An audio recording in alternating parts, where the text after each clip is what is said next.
Olá, minha gente, graça, paz, que alegria, chegando aqui com mais um programa, O que a Bíblia Diz, para abençoar você, abençoar a sua casa. Eu sou o pastor Hilton Bezerra, você que já acompanha esse programa desde a TV Vida Imperial, Rede Boas Novas, Canal 2 da NET, Canal 6 da NET, enfim, aonde nós estávamos. Hoje estamos aqui na Agados Play, a rede para o bem. Com muita alegria e sempre com um tema especial, uma perspectiva teológica, histórica, contemporânea e com personagens que marcam a nossa história. Bom, vamos então agora à primeira pergunta de hoje. É sempre a gente coloca uma pergunta e depois o programa flui. E você pode enviar a sua, ok? Vamos lá.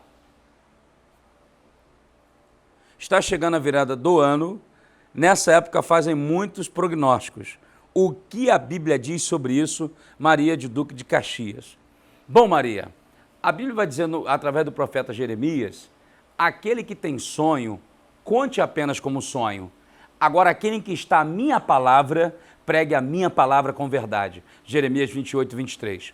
Existem pessoas que não têm um sonho de barriga cheia, querem inventar, não tem nada de Deus e, na verdade, querem aparecer ou se completar. Não digo isso desmerecendo dons espirituais, unção de Deus na vida das pessoas, mas num pensamento que a maioria são profetas do caos ou são alarmistas. Então eu prefiro uma perspectiva histórica, sociológica, política, mas também teológica. E eu acho que isso dá para fazer no programa de hoje, porque eu estou recebendo duas feras, que com certeza vai contribuir com a sua vida. E qual é a resposta bíblica, pastor? A resposta bíblica está lá na carta de Paulo, a teologia paulina, em 1 Coríntios capítulo 2, verso 9, Paulo diz assim: como escrito está, nem olhos viram, nem ouvidos ouviram, nem jamais se penetrou no coração humano o que Deus tem preparado para aqueles que o amam. Deus tem uma coisa boa para fazer na sua vida e isso começa agora. Esse é o programa que a Bíblia diz. Eu sou o pastor Hilton Bezerra.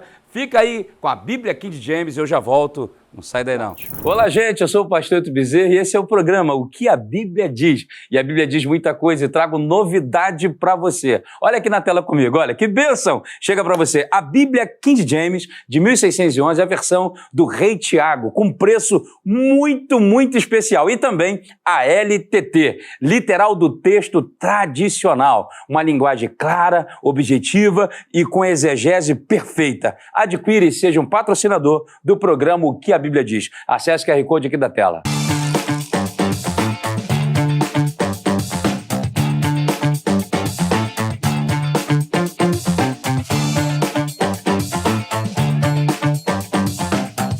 Olá, gente, é isso aí. O tema de hoje é muito importante. Vamos falar sobre perspectivas para o próximo ano 2024, espirituais, sociológicas, políticas e econômicas. E eu estou recebendo meu grande amigo, o capelão Jorge Lacerda, ele que durante 10 anos dirigiu a União Evangélica Militar do Rio de Janeiro. Ele que também foi um camarada que ajudou a construir a capela na Marechal Deodoro, ali da Vila Militar. Escritor de diversas obras, hoje é o superintendente da FLMU na capelania aqui no Rio de Janeiro. Muito bom te receber, meu amigo. Alegria minha, espero termos um programa excelente, com certeza teremos. Não se esqueça, Deus tem um plano na sua vida. E você já é cadeira cativa aqui nesse programa. Eu comprei um bilhetinho. Tá certo. Mas também estou recebendo direto da Inglaterra o nosso querido pastor, reverendo Thomas Jefferson, ele que também dirige a FLMU na Europa e faz um trabalho de excelência. Há pouco tempo agora deu uma palestra exponencial, né? E é um homem de Deus com diversas habilidades, um currículo grande, eu não vou dizer invejável, porque o povo de Deus não tem que invejar, mas sim celebrar as vitórias dos nossos irmãos. É um prazer te receber. Prazer é todo nosso. Obrigado, tá?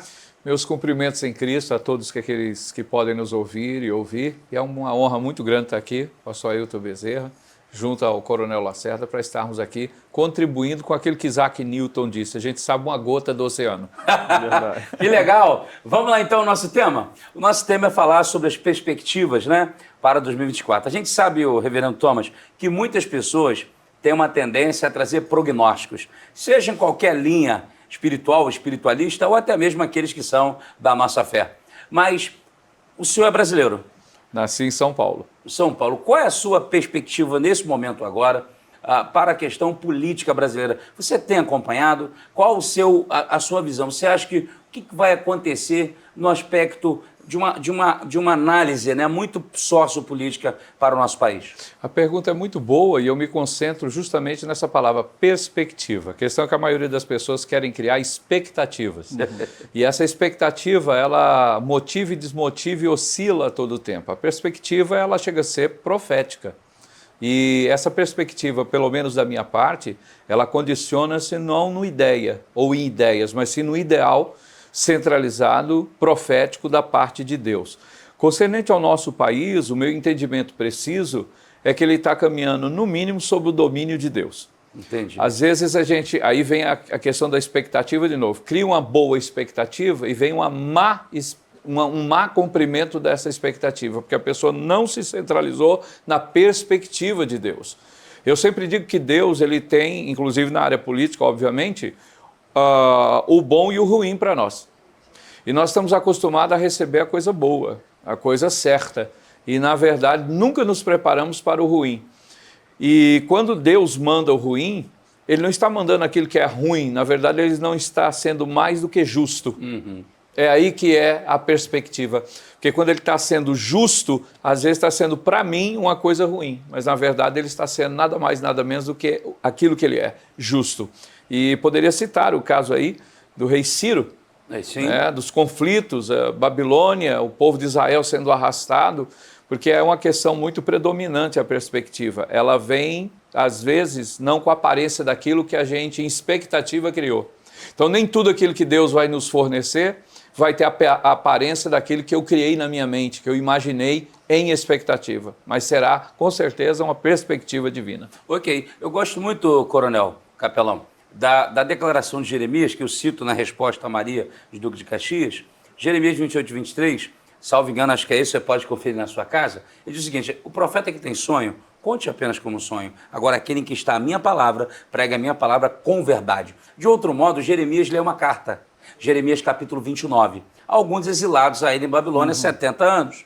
Esta mesma carta, Daniel 9:2, ele diz, olha, eu pelos livros, eu entendi que o cativeiro vai demorar 70 anos. E aí Jeremias fala o seguinte, verso 11, eu sei que pensamentos têm a vosso respeito. É pensamento de paz, de bem e não de mal, para dar o fim que desejais. Apesar de tudo, qual é a perspectiva que você tem para a política e a questão social brasileira? Bom, eu sou muito otimista.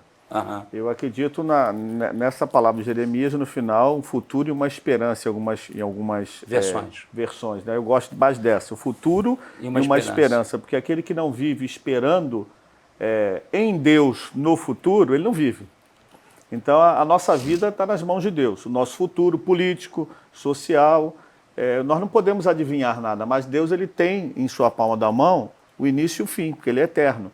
Então, o mais sábio, a minha perspectiva, tanto social, política, econômica, teológica, é uma esperança desde que confiando em Deus. Porque se nós não confiarmos em Deus, o que existe é desesperança. Porque a realidade humana é cruel. A gente vive num país que do ano passado estava superávit, esse ano já está em bilhões de déficit em menos de um ano. Isso é caótico. Caótico. A realidade é caótica, mas a esperança está em quem? No homem? Não. Somente em Deus, porque senão não há mudança. Ok. Agora, Reverendo Thomas, não mudando, mas pensando no aspecto mais da praxeologia teológica, da prática das igrejas, o senhor vive hoje na Inglaterra, é isto? Perfeitamente. Há quanto tempo, mais ou menos? 23 anos já. Poxa, e como é chegar no Brasil? Por exemplo, a gente tem aquele filósofo alemão muito conhecido, né? Que ele tem até uma frase alegada a ele, né? Deus está morto, né? E ele quando diz isso, ele fala assim, ó, só teve um cristão no mundo e esse morreu na cruz. Então parece que houve uma frustração, né? Nietzsche, ele vai dizer isso. Como é que a Inglaterra, é uma pergunta muito teológica e praxeológica da vida eclesiástica, por quê? Eu citei aqui um dos programas aqui e tal, e eu estive falando com alguém, eu não estou lembrando, Moisés, ele está, acho que, não sei se é português, eu não lembro agora, a mente não funcionou. Mas o que dizer daquele avivamento que aconteceu e como que está hoje a Inglaterra? Você citou Friedrich Nietzsche, que é o motivador do fascismo e do nazismo. Algo que eu gosto nele é quando ele se concentra a olhar para um poço. Ele disse, ao mesmo tempo que você olha para um poço, o poço está olhando para você. Então isso me gera equilíbrio filosófico, eu como filósofo, eu gosto muito disso. A questão do avivamento na Inglaterra, gerado por Deus, e não só lá, mas Robert Evans, que orou tantos anos ali, país de Gales, John Wesley, Spurgeon, né, o Clube Santo, com George Whitefield e etc., fizeram com que acontecesse o momento de Deus. Hoje nós vamos falar de uma frieza, uma situação bem contrária. É apática mesmo? Apática, mas eu estou sentindo alguns foguinhos, porque o que eu vejo? Eu vou pegar um gancho com a palavra do nosso colega e amigo, que quando a coisa está fria, é o melhor aspecto para Deus esquentar.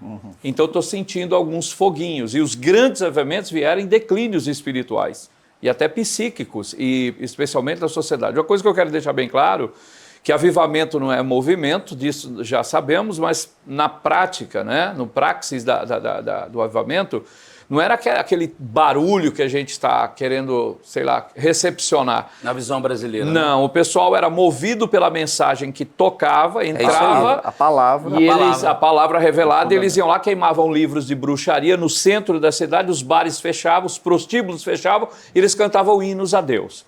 Esse é o verdadeiro avivamento, é aquele que transforma a sociedade. E isso faz com que a gente clame por um outro avivamento. Agora, uma coisa curiosa, eu não posso deixar de falar isso.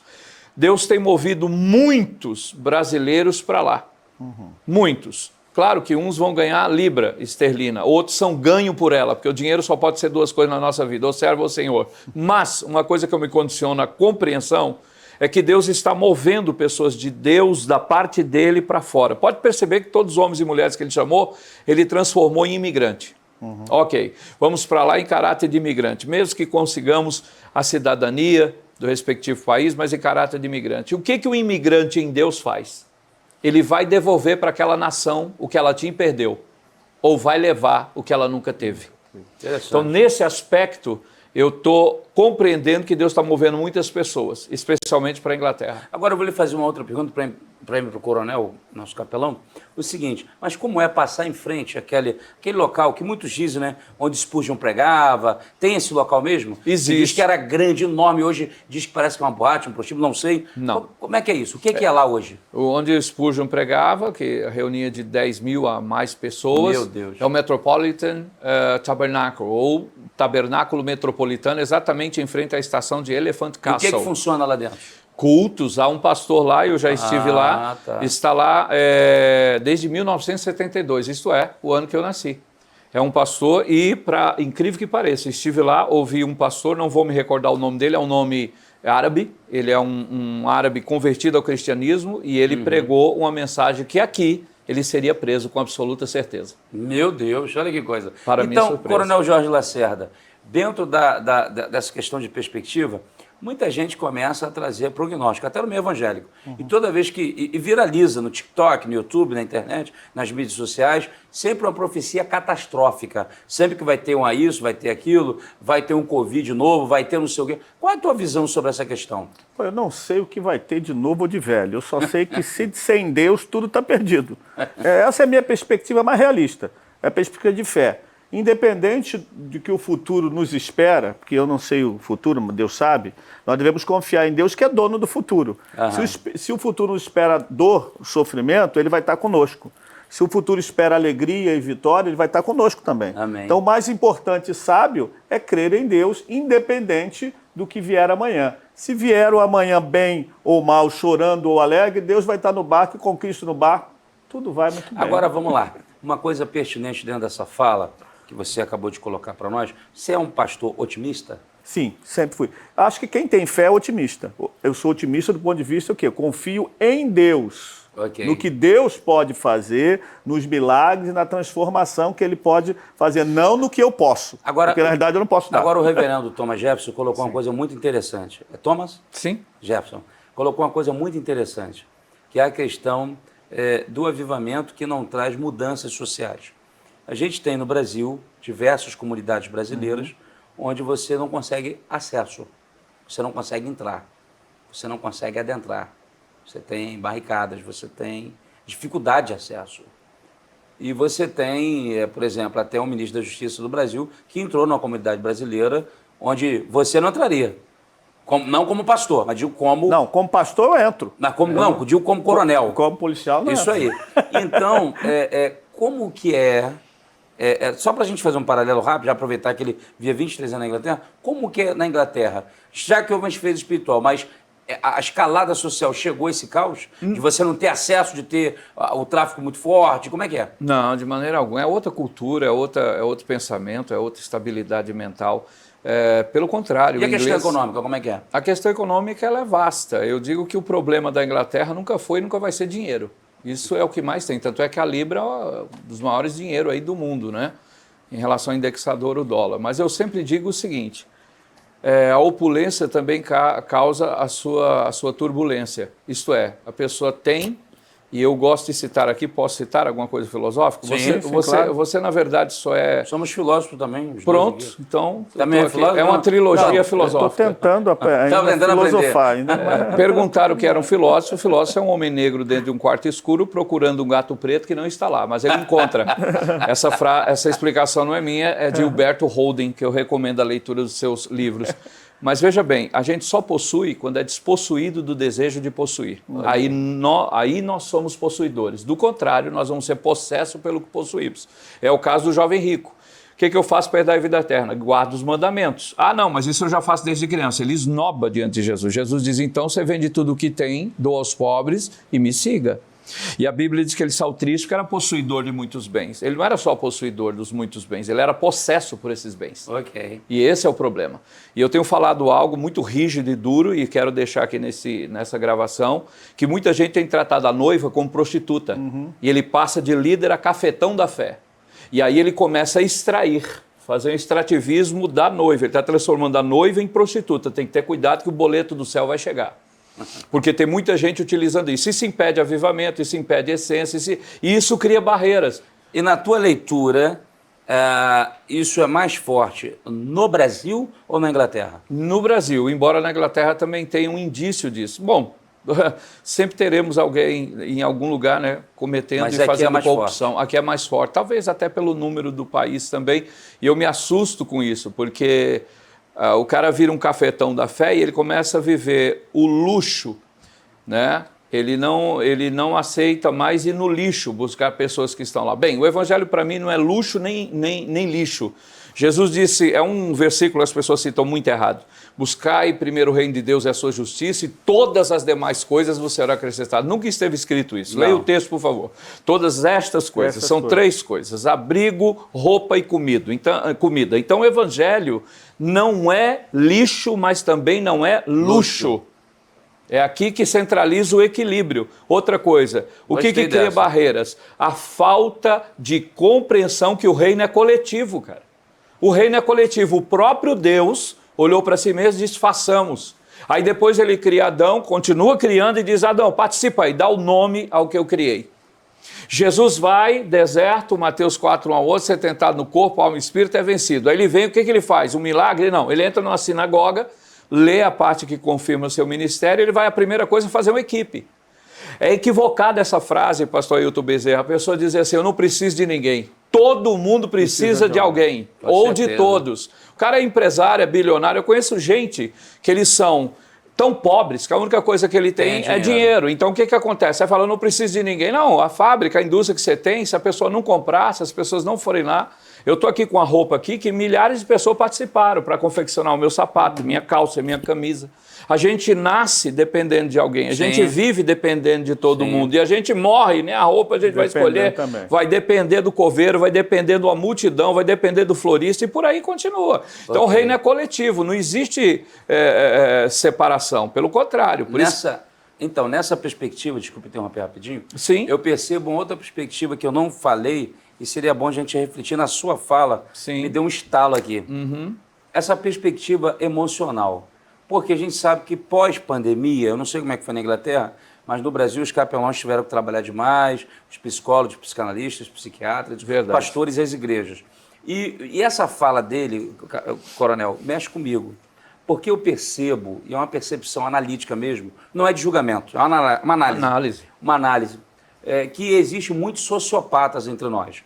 que acaba impedindo isso, os acessos, o ser ponte, o partilhar, o compartilhar e tal. A gente tem muita gente que não conseguiu viver o seu narcisismo no desenvolvimento natural de uma criança, ficou com a idade e não consegue conviver sem degradar imagem de pessoas, porque acha que se ele crescer, ele me rebaixa.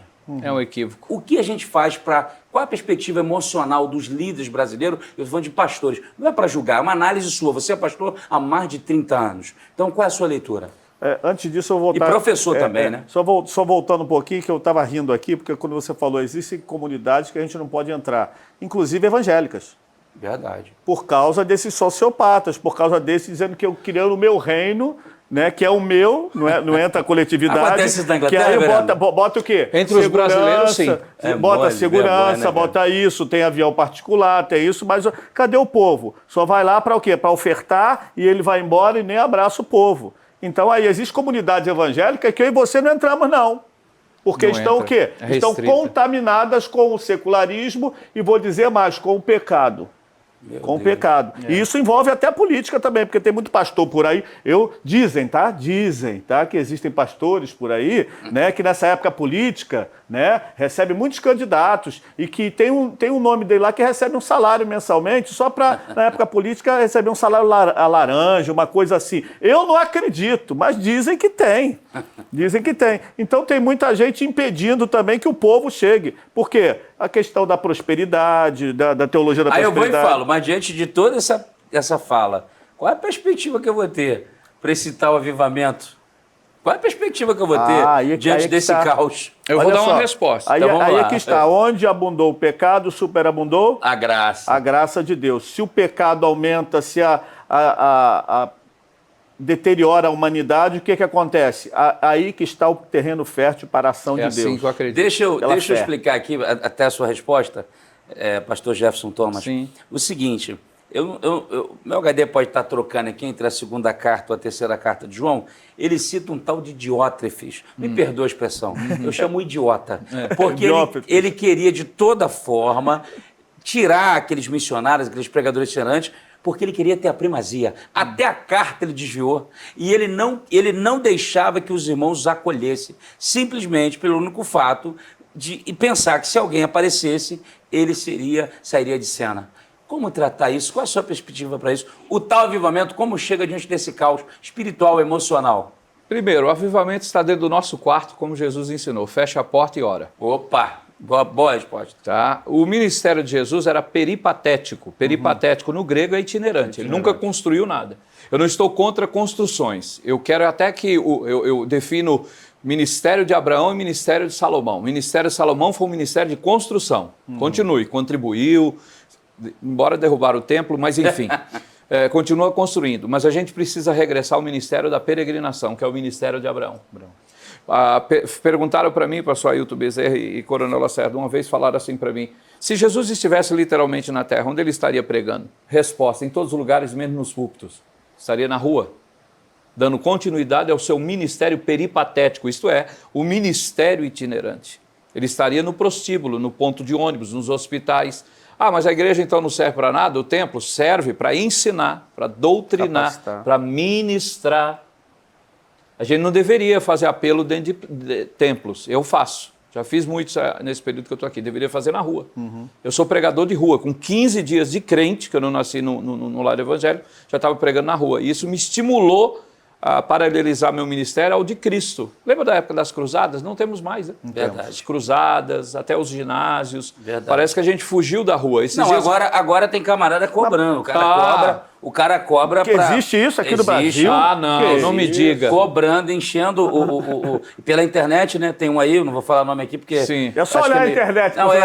E o cara deu uma entrevista, inclusive, falando sobre isso. Aí o cara, mas cobra. Ele falou, não, eu não queria cobrar. Mas é muita gente. Como é que eu pago o ginásio, o auditório? Como é que eu pago a equipe de som? Como é que eu pago a transmissão? Como é que eu pago tudo? Então a gente cobra. E aí o apresentador perguntou, mas e aí, como é que foi? Não, já tinha 2.000 pessoas, não cabia mais ninguém. Em papo de 50 minutos, uma horinha. Eu falei, meu Deus, que loucura é essa? Quando alguém entra na palavra via rede social, que tem palavra, vai dissertar uma revelação de edificação sem cobrar, obviamente, dá lá 15, 20, 30 pessoas no máximo. Mas quando entra esses cafetões da fé, que é assim que eu chamo, eu não posso chamar diferente, aí dá 3 mil, 4 mil. E alguém diz assim, olha, Deus está me revelando o número 7, que é o número de Deus, faz um pix aí de R$7. É uma vergonha, e né, milhares de pessoas. Não, o camarada está impulsionando. Isso tem na Inglaterra também? Ele está pagando para impulsionar a rede social para ter gente que assistia isso. Seria preso a pessoa fazer algo assim. Seria preso. Legal, aí gostou? Então na Inglaterra seria preso. Aqui no Brasil é um estelionatário espiritual terrível. É terrível, é muito implicante isso. E está aumentando. Agora, uma coisa que eu compreendo, pastor Ailton, eu sou da época que templo era chamado de igreja, líder, sacerdote, o povo era ovelha. Hoje, alguns líderes são empresários. Verdade. A igreja, o templo virou warehouse, o galpão de negócios, e o povo virou o produto. Só que tem povo que gosta de ser o produto. É aqui que entra o problema. Eles gostam. Eles têm preguiça de pensar. Já botou isso em algum livro? Mas eu ia falar, estou elaborando. O comodismo esse livro espiritual. É o comodismo espiritual. O comodismo. Você vai alertar a pessoa, fazer ele pensar, não como você pensa, porque a pessoa você não manipula, a pessoa você conduz. Mas ele gosta de ser manipulado. Ele gosta vergonha de isso, né? Eu vou chegar mais ainda. Por que gosta de ser manipulado? Porque não quer confronto com seus pecados. Perfeitamente. Querem mudar a Bíblia, porque a Bíblia é uma espada. Querem transformar numa máquina de massagem. De ego. De ego. Essa foi boa. É verdade. A Bíblia é martelo, é espada, querido. No melhor das hipóteses, é luz, para esclarecer as trevas que você esconde. Confronta na mesma hora. Eu poderia até acabar o programa agora depois dessa. Vamos lá então, gente. Para a gente estar fechando, a hora urge, o tempo passa. Vamos aqui uma última parte importante. Falamos de uma perspectiva política, eu vi que vocês estão otimistas, entendendo que Deus está no controle, é isso, né? Falamos de uma perspectiva teológica, fazendo essa ambiência entre Inglaterra e Brasil, e a gente percebeu que eu estou com vergonha aqui do nosso país depois dessa. Então, só Jesus voltando, para resolver. E indo agora para a parte final, né? Porque o nosso tempo hoje mesmo. Vamos lá. Pensando agora no aspecto, o que você espera do Brasil nos próximos anos, no aspecto conversão de almas, no aspecto crescimento da igreja, porque há uma pesquisa do IPEA que mostra que 10 milhões de brasileiros estão sem congregar em nenhuma igreja. Eles amam Jesus, eles amam a Cristo, mas eles não querem estar em nenhuma instituição. Qual é a leitura? Eu vou começar ali com o capelão Jorge Lacerda, que também é teólogo. Qual é a sua leitura? Onde é que a igreja, a instituição está falhando? Por que essas pessoas não querem mais estar na igreja, querem estar, a gente tem um termo desigrejado. E a coisa vai aumentar, tá? São 10 milhões hoje. Não é eu que estou falando, é pesquisa. Aí eu posso dizer uma coisa, será que a igreja está errando ou que se essas pessoas estão insubmissas também à liderança? Tem dois lados. Tem dois lados. Boa leitura, boa leitura. Tem aqueles que querem ser insubmissos, que acham que já são deuses e não podem ficar debaixo da orientação espiritual de ninguém. Tem esses. E tem aqueles também que querem subjugar o outro e não deixar ele desenvolver seu ministério e crescer. Então existem esses dois lados aí, tá? Que a gente tem que ver. Porque nesses desigrejados tem esses que querem ser submissos, não querem estar diante da orientação do pastor, da palavra de Deus, etc. Querem fazer a sua palavra. Minha filha teve uma experiência dessa. Começou a participar de um grupo, né? E dentro do grupo, era pequenos grupos, né? Daqui a pouco começou a surgir uma questão lá que era contrária à Bíblia. E ela foi e se levantou. Ela, mas isso aí a Bíblia não diz, mas nós estamos vivendo assim, então tchau, eu vou embora. Por quê? Não cabe nenhuma igreja. Estou organizando uma com um pensamento errôneo, teologicamente, para o quê? Para o quê? Fazer o quê? Justificar o seu pecado que não quer deixar. Misericórdia. Mas, reverendo Thomas, qual seria... Não sei se respondi, mas... Não, respondeu sim. Você deu a interpretação clara, dentro de um equilíbrio, tem os dois lados. Mas, reverendo, como é que é lá na Inglaterra? Olha, eu sou do aspecto seguinte, eu sou da época que, já falei, igreja era templo, né? Povo era rebanho e o sacerdote era o líder que estava ali dirigindo o povo. Então, o que acontece? Eu vejo no aspecto para a coisa melhorar, líderes têm que voltar à palavra. E os liderados têm que estar baseados na palavra. Lembra daquela época que a gente falava assim, na rua, a gente ganhava para Jesus, procura a igreja evangélica próxima à sua casa? Eu não posso falar mais isso. Não pode. Eu tenho que dizer, procure uma igreja evangélica mais próximo da palavra, da Bíblia, ainda que seja longe. Verdade. Então, a igreja, os líderes voltam para a palavra e o povo volta a se alimentar da palavra. Porque aqui entra dois aspectos, eu vou paralelizar o que você falou. Senhor e Salvador. As pessoas querem ele como Salvador, curador, beneficiador, provedor. Não querem ele como Senhor. Não, Senhor não. A minha vida eu vou reger. então viram clientes da fé. E aí os negociantes da fé amam, falam, venha, eu vou oferecer promoções espirituais. Profecias em promoção, a varejo e atacado. E o povo com sede disso, porque são clientes da fé, não querem ser transformados, estão só motivados. Olha, Jesus diz, negue-se a si mesmo e tome a sua cruz. Se esse programa aqui agora fosse uma rádio aberta do Rio de Janeiro e nós lá, esse negócio ia bombar. Entende? As pessoas, nós não precisamos de nada novo, a gente precisa voltar às origens. Tem anjo que eu acho que já está usando binóculo para nos enxergar, porque a gente distanciou-se de Deus. Então você acredita que tem muita gente que está igual o Balaão. O jumento está enxergando o que o jumento profeta não enxerga. O povo tem enxergado, só está faltando a visão. É isso, eu defino a diferença de enxergar e ter visão. É aquele cego ali que está chamando Jesus de Messias, quando ninguém acreditava que ele era o Messias, só Pedro. Até os discípulos. E ele, cala a boca aí, gente. E ele, não, é Ben Davi de Mello, é filho de Davi, um título messiânico, tem misericórdia de mim, Davi. Jesus chega e é irônico, o que queres que eu te faça? Porque nem quem anda comigo não está confiando que eu sou, você não anda, você não enxerga, ou melhor, você não enxerga, mas tem visão. E aí ele é como que dizendo, Senhor, é isso, eu tenho visão sobre ti, mas eu quero enxergar. Foi na hora. Amém. Porque tem gente que enxerga, mas não tem visão. Verdade. E tem gente que tem visão e não enxerga, era o caso do cego. Ok, gente, esse é o programa que a Bíblia diz. Eu estou aqui recebendo o querido reverendo Thomas Jefferson, ele que trabalha ali com a FLMU na Europa, e também o querido coronel, o capelão Jorge Lacerda, que é o nosso superintendente da FLMU aqui no Rio de Janeiro. E é com muita alegria que nós estamos aqui. E se esse programa fosse agora, em qualquer emissora de rádio, meu Deus, ia ser uma polêmica muito grande. Ou se a gente pudesse agora estar aí ao vivaço com você. Mas aproveite, você que está assistindo, você pode acompanhar esses homens de Deus, já vão dar os seus contatos. E eu não tenho como agradecer o esforço que você fez para estar aqui. Gratidão. Para mim é uma grande alegria. E eu tenho certeza que nossos irmãos da Inglaterra, de toda a Europa e do Brasil serão muito abençoados. A repercussão desse programa vai ser formidável. Os desdobramentos disso aqui, meu irmão, só a eternidade vai contar. Então, para a gente concluir, Thomas, é o seguinte, como é que o senhor, saiu do Brasil, já está há 23 anos, isso sustenta? Como é que é isso? É uma curiosidade, eu acho que muitos estão assistindo, de repente o cara tem um desejo, tem alguém aí que fala, eu tenho uma chamada, porque às vezes é aquele cara, aquela historinha que a gente conta, né? Senhor, eu olhei para o céu, estava lá trabalhando arando na terra e vi lá 3 letras no céu, né? VPB, e falou, rapaz, Deus me chamou, vai pregar na Bíblia. Aí o pastor falou, rapaz, você vem na escola dominical? Não. Você vem no culto? Não. Então, rapaz, não foi, vai pregar na Bíblia. Vai plantar batata. Então, na verdade, conta para nós aí, se dá para contar resumidamente, como é que é isso, como é que você se mantém lá e como é que é toda essa história? Em 1999, eu estava ministrando no Rio Grande do Sul e tive um sonho profético e algo significativo. Não vou falar o sonho, que é grande. Mas também é bom, fala a igreja também, é bom de saber, né? Era algo...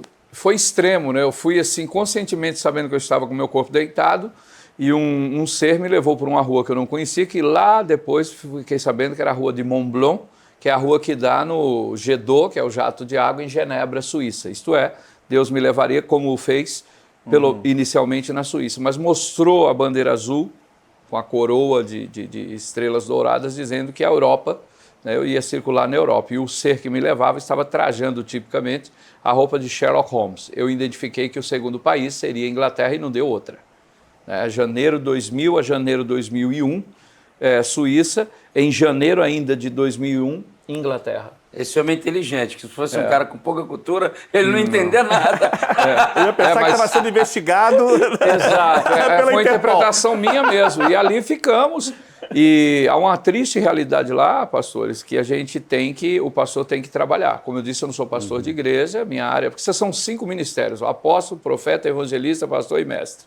Graças a Deus eu estou no menorzinho aqui. Eu entro onde ninguém entra, educaciono, dou academia, e aí eu não pastoreio. Não pastoreando, razoavelmente, você não recebe, né, uma ajuda de custo, assim, digamos. Então eu sempre fui pastor auxiliar, e aí é para o trabalho material. Trabalho material na Europa é duro, né? Fiz faxina, trabalhei bastante, por último, consegui trabalhar de auditor noturno de hotel, coisa que eu fazia até 4 meses atrás. Interessante. Mas Deus me visitou na sala da minha casa e disse, eu não te chamei para isso. Eu estava muito satisfeito, estava equilibrado, tudo certinho. Aí Deus chega e bagunça o coreto, né? Estava muito acomodado. É aquela situação do Salvador e Senhor. Os caras querem ele só como Salvador. Mas aí quando você admite ele como Senhor, você perdeu a tua vontade. Você não faz o que você quer. Você não vai para onde Esse você... é o maior problema que nós vemos. E olha, Judas Iscariotes nunca chamou ele de Senhor, hein? Chamou de Rabi, chamou de mestre, tinha ele como político, mas nunca chamou de Senhor. Verdade. E aquela época tinha um Judas Iscariotes e 11 apóstolos. Hoje, cuidado, tem 11 Judas Iscariotes e um apóstolo só. Isso... Essa foi boa. Tem que contar. Eu tenho visto esse perigo aí. O bom é que o senhor fala uma coisa tão dramática, de certa forma, com senso de humor, mas é real. Mas é uma realidade, a gente tem que pensar sobre. Muito bem, mas aí é isso, porque na verdade, Hernando Dias Lopes, que é presbiteriano, pastor Fanini, que já está com o Senhor, ambos contaram também experiências na América de ter que trabalhar com diversas situações para poder se manter. Sim. Mas e esse é bonito, tá? Porque tem muita gente, reverendo Thomas, que diz que tem um chamado de Deus. Mas me perdoa a expressão, é um vagabundo evangélico. É isso. Não gosta de fazer nada para ninguém com você. e quer que caia do céu. Eu concordo, eu vou apertar a mão do Neguinho, tá de parabéns. A minha experiência, sabe qual é? Eu sempre quis deixar tudo para ficar só vivendo o mistério. Sempre trabalhei. Agora eu vou falar uma coisa pra vocês dois. Eu creio que eu sou mais novo que vocês. Não tô chamando ninguém de velho, não. Eu não acho, não. Mas eu acho muito difícil. Não, eu acho que eu sou mais velho. Tô sendo honesto. Eu acho muito difícil. Eu tenho feito isso até o dado momento. O que Paulo fala, né? Trabalhei dia e noite para não ser pesado a ninguém, preguei o evangelho. Eu tenho feito isso até aqui, mas confesso a vocês. É difícil. É difícil. É cansativo. É difícil. Eu cheguei com 24 anos. Já estou com 44, então de lá para cá eu já não tenho aquela mesma energia. Mas é muito bom conversar com vocês. Gente, e engraçado, aqui não tem nada combinado, é uma coisa espontânea. Mentes fluindo em Cristo através do Espírito Santo. E o desejo aqui não é atacar pessoas, a gente está falando de assuntos sérios. E eu estou com 2 teólogos aqui que têm a mente em Deus e o coração. Eu sempre digo que a verdadeira teologia, ela traz luz à mente. É o que você está recebendo. E até a fogo no coração. Paixão pelas almas, pelo reino, pela família e pela igreja. Eu quero parabenizar mais uma vez. Nós vamos agora às considerações finais. Pena que o programa é muito rápido, encerramos. Mas vamos lá. Querido capelão Jorge Lacerda, em uma palavra, sua perspectiva para o seu ministério, para a igreja, para a família em 2024. Libera uma palavra para esse povo aí, em nome de Jesus. Só uma frase. A esperança está em Cristo. Amém. Suas redes sociais? Capelão Jorge Lacerda. Procura lá que vai ter conteúdo sobre capelania. E acompanha ele aqui na Rede Ágatos. E também aqui em fevereiro a gente também vai estar em outra estrutura, também além daqui, um grande podcast. E se o reverendo estiver ainda e vai estar ainda no Brasil, vai lá participar com a gente. Isso é um prazer. Bom, ao vivo, lá vai ser ao vivo, tá? Ok. Ao vivo. Isso é um privilégio. Okay? Obrigado, tá bom? Parabéns aí pelo seu trabalho, excelente. Ali aqui no Rio de Janeiro, através da FNMU. Parabéns pelos seus livros, tem sido sucesso. Deus te abençoe, tá bom? Vamos lá, reverendo, estamos para fechar. Uma alegria conhecê-lo, foi bom vê-lo ali naquele grande evento. Amém. Olha, de todo o coração, um excelente professor, né? Realmente. A sua esposa parece que falou, ele parece, falei, rapaz, rapaz, o cara tá lá em cima. Não, mas, nem tanto. Que bênção. Mas pode falar das suas redes sociais aí, sua perspectiva para 2024, sua palavra bíblica aí, uma profética para as pessoas. Seja grande, mas seja grande como Jesus foi. Porque alguma coisa está errada nesse evangelho. Homens querem ser deuses. Deus se tornou homem. Jesus redefiniu a palavra grandeza com a bacia com água, com uma toalha, lavando pés dos seus discípulos. Isso é ser grande no reino. Essa é a minha perspectiva. Vamos viver isso, não apenas falar isso. Humildade. Não vai fazer igual o meu amigo que diz assim, eu tenho orgulho de ser humilde. Não dá certo. Tão humilde que são Tem que ser humilde. Humilde de submeter, subterrâneo, enterrado, aquilo mesmo. Então, é essa a minha perspectiva total e absoluta, né? Porque o caos começou quando o rei Léo Benichá, a luz de Deus, filho da alva, disse, subirei e serei.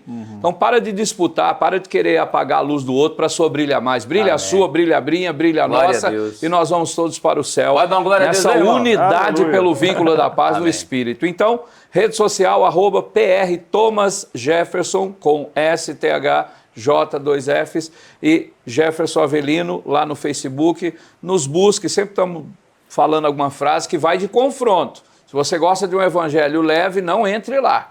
Porque lá nós compreendemos que o Evangelho é martelo que esmiuça a penha e espada que penetra e divide. Amém.